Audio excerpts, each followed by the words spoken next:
So, Zurdo Ramirez versus David Benavidez. Who wins? Let's discuss, because I have to say, I think stylistically, this is actually going to be quite an intriguing fight. Now, this goes down this weekend as part of Cinco de Mayo weekend, and I have to say, at least over here in the UK, it's very much flying under the radar. Now, don't get it twisted. We have some pretty big weekend fights coming up. We obviously have Inoue versus Nakatani going down already. Next weekend, we have Wardley versus Dubois as well. And very much over in the UK, they are the fights being pushed. I think a big part of that may well be because PBC are the lead promoter of this event, and it's being broadcast globally on DAZN, and it doesn't really feel like DAZN are giving this much of a push, at least over this side. Again, it might be different over in the States, but here we're really not hearing much of it. And I suppose that's one of the reasons that it's kind of been left a bit late, at least for me. I did want to cover this fight last week, but then other news came and went, and so I sort of covered that, and now we're 2 days out from the fight. I have to be honest, had a really long day at work. I'm absolutely knackered, so I've had a few goes at this, stumbling over my words, not really with it the way I'd normally want to be, but we need to get this out and we need to cover it, so this might not be my most crisp video, or most, concise, but we'll roll with it. So first things first, let's talk about Zurdo. Now, Zurdo is coming off a pretty good run of form. Since that defeat to Bivol a couple of years ago, he's rebounded quite well. Really and truly in that fight with Bivol, he was just completely... It was a paralysis by analysis moment where, with Bivol's sort of perpetual movement, that in and out foot movement, as well as that sort of Soviet fencing style, he just couldn't set himself and he just couldn't get to grips with it. You see, something about Zurdo is he's very much a one-paced fighter. He's like an old diesel engine. He has to get going, but once he gets going, he's sort of like a single-geared fighter. And once he starts going and he starts being able to do what he wants to do, he'll just keep doing it and he'll slowly break you down. He won't necessarily stop you, but he can put a bit of a beating on you. As I say, he's not the biggest puncher in the world, but he's kind of got a bit of a boxer puncher style despite not being an out-and-out puncher. And so against Bivol, he just wasn't able to really get to grips with the style at any point in the fight, and so he was basically just completely outboxed. Now, since moving up to Cruiserweight, I have to say I think he's acclimatized to the weight really well. Now, Zurdo, of course, did start his career down at 168. How the hell he ever did that, I will never know. He was actually a champion as well at super middle. And as I say, I have no idea how he ever made that weight, because at light heavy, he was a massive light heavyweight, ginormous light heavyweight. One of those that really would have always struggled to make light heavy. And so at Cruiserweight, he's filled out really well. He's a solid, good-sized Cruiserweight. He's not undersized or anything like that. You see, he's not flabby or anything like that to me. He looks just decently solid. Now, don't get it twisted. He's not going to be moving up to heavyweight. He's not got that kind of build or that kind of frame. But as a cruiserweight, I think he's absolutely fine.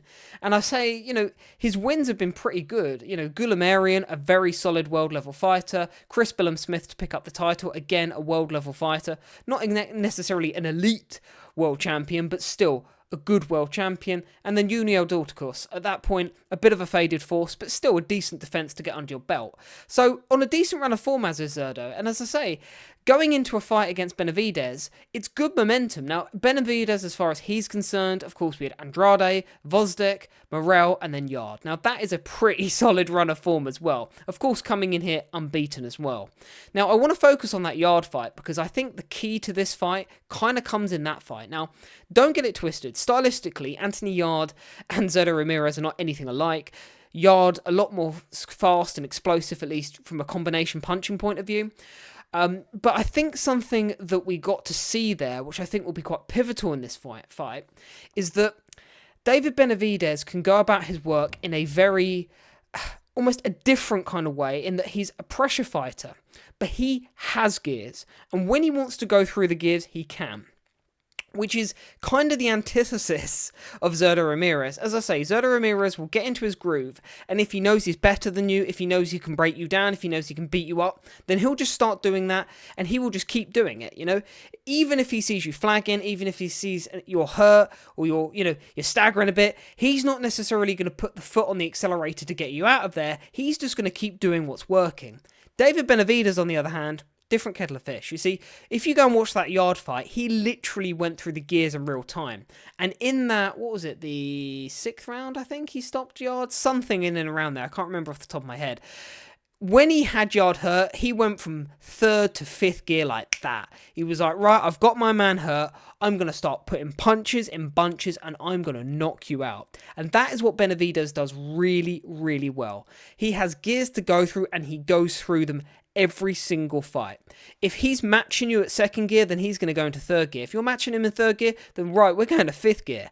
That is how David Benavidez fights. Now, David Benavidez as well, I think that combination punching, that ability to shorten his punches, that uppercut on the inside especially, is going to be very, very crucial in this fight, because Zurdo is someone who can engage you at close quarters, but I think the snappiness of David Benavidez is going to be a problem for Zurdo. Now, Zurdo has a very, very solid chin, and David Benavidez punches hard, but we don't necessarily know yet if that power carries. Now, I think it's going to be interesting if they do fight on the inside, because in the clinches, I do expect Zurdo to be stronger. I expect him to be better in that regard, because for me, David Benavidez, yes, he walks around at, say, 220, 230 apparently, but let's be honest, we've seen him at a camp. He's a flabby 220, 230, and he might be cutting down to cruiserweight or whatever, but still, he's not going to be spelt at the weigh, and he's not going to be ripped. He is going to be a bit of a flabby cruiser. For me, despite the fact they're probably around the same height, I do think from a body mass point of view, Zurdo is the bigger man, probably naturally stronger. And although David Benavidez is a very strong guy, I mean, he was able to manhandle Anthony Yarde, who's exceptionally strong down at light heavy, I think up at cruiser it might be a little bit of a different kettle of fish for Benavidez. I do think the power may carry, but I also think Zurdo has a strong enough chin to be able to take those punches. I don't think the first time Zurdo gets hit flush, we're going to start seeing his legs do a funny dance or anything like that at all.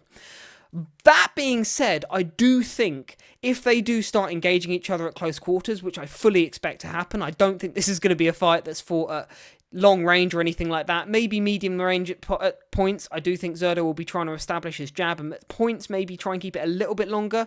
I do think for the predominant, most of this fight, it's going to be medium and close range. And in those moments, I just think that the faster, more crisp and effective punches will come from David Benavidez.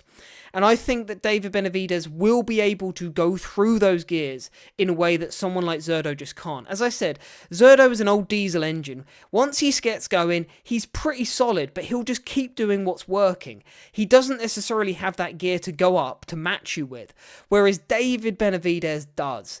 Now, as I say, what Zurdo's done has been more than enough at the level he's been fighting at and the people he's been fighting at. And he's been fighting at world level for a while now. So I'm not here saying that he's a bad fighter by any stretch of the imagination. I just think that, as I say, stylistically, Benavidez has the ability to just move through those gears in a way that I'm not sure Zurdo will be able to keep up with. I do think it's going to be competitive. I don't see this being like the fight with Bivol where Zurdo just gets completely outboxed. Zurdo is going to have success against David Benavidez. David Benavidez is very upright. He's quite sort of mummy-ish and robotic, to be quite honest. His movement is quite awkward. He's not a slick fighter as such.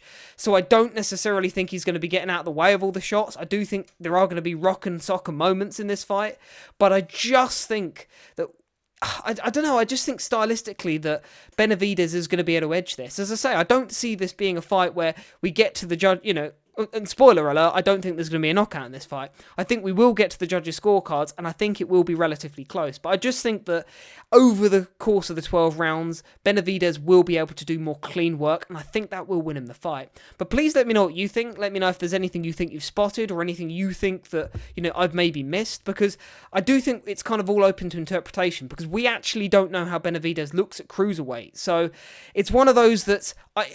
It's hypothetical. The guy's going to be 25 pounds heavier, which is a massive amount of weight. He may be way slower. He may not be able to get out of the way of the shots. His chin may not even hold up that well at cruiser. We don't necessarily know. Not that we've really seen any fragilities in the chin department up until this point, but maybe if he gets hit solidly by a 200-pound man, maybe he doesn't react well. I'm not saying that I expect that to be the case, but stranger things have happened in boxing. So there are a lot of ifs and buts in this fight. I'm kind of imagining how I imagine, Benavidez to look in the ring at cruiser. As I say, I don't think he's going to be anywhere near as fast as he normally is. Not that he's a rapid fighter, at least from a foot speed point of view, but I do think that might give more chances to Zurdo in that Zurdo's not exactly quick on his feet either, but neither is necessarily David Benavidez, and with an extra 25 pounds on that frame, I think he's going to be even slower, but those hands still will be quick, and I think that might just be the difference. You let me know what you think. I'd be very interested to know. Take it easy, guys. Cheers.